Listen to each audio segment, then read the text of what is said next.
DonPenna here, bringing you a tutorial on Photoshop. Now what you're going to want to start off by doing is making a new canvas. Any size will do, doesn't really matter, depending on what thing you're actually trying to make.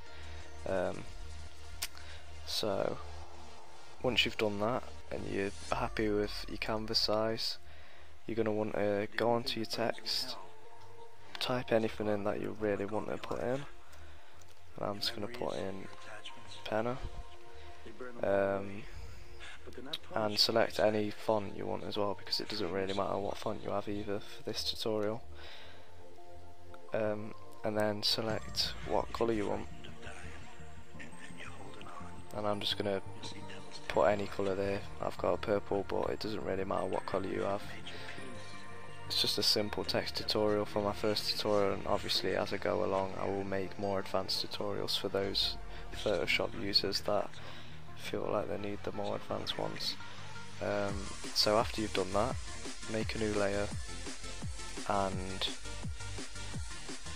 hold shift and click on your original text layer, right click and press rasterize type.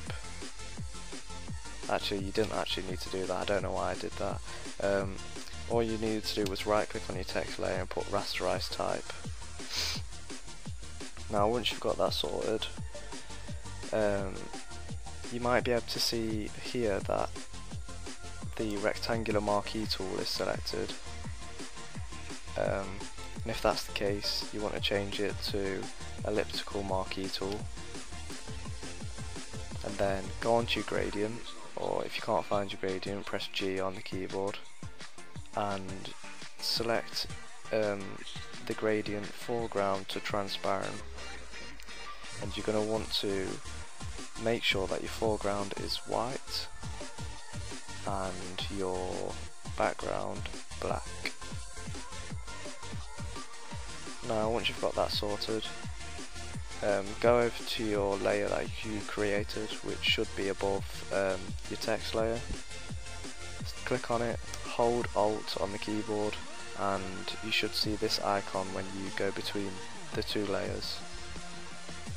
If you can see that, then make sure you've got Alt held down whilst you're doing this, and just click, and as you can see it's just masked that layer like so.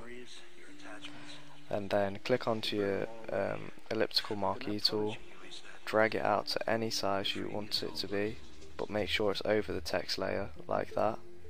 So do something roughly the same as what I'm doing, and then go onto your gradient again, zoom out a little bit and hold shift, click anywhere you want on the canvas and just drag it down and let go.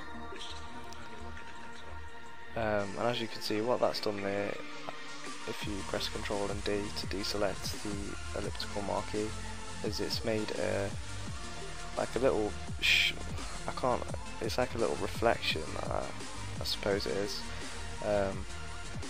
Now obviously as you can see it's got these like pixelated things going across it, and what I usually do is just go on the eraser and go over them rough edges. Well, not like that, but I usually use quite a big brush to do this, and just go over the edges so it looks a bit more smooth, like so. And now you've got that done, what you're going to want to do is merge the two layers together by clicking on your first layer, holding shift, clicking on the other one and right clicking and pressing merge layers. Now we're coming up to the end of the tutorial, and the end bit's pretty simple. You just double click onto the layer that you've just merged together and just add what you want to it really. What I usually do is add a stroke, about 3 or 4, maybe even bigger actually. Sometimes with text like this, with blocky text like this, it does look better if you have a bigger stroke, and then just choose your suitable colour. If I was going with a purple, I'd probably have maybe a black one like this, and a drop shadow, and you just, if you want like roughly the same text as what I've got now, then you can just copy what I'm doing basically by obviously pausing the video, and you'll come out with roughly the same thing that I'm doing. But all I'm doing here is adding an outer glow and a drop shadow, and I couldn't really tell you the specifics on them because it really depends on what text you're using.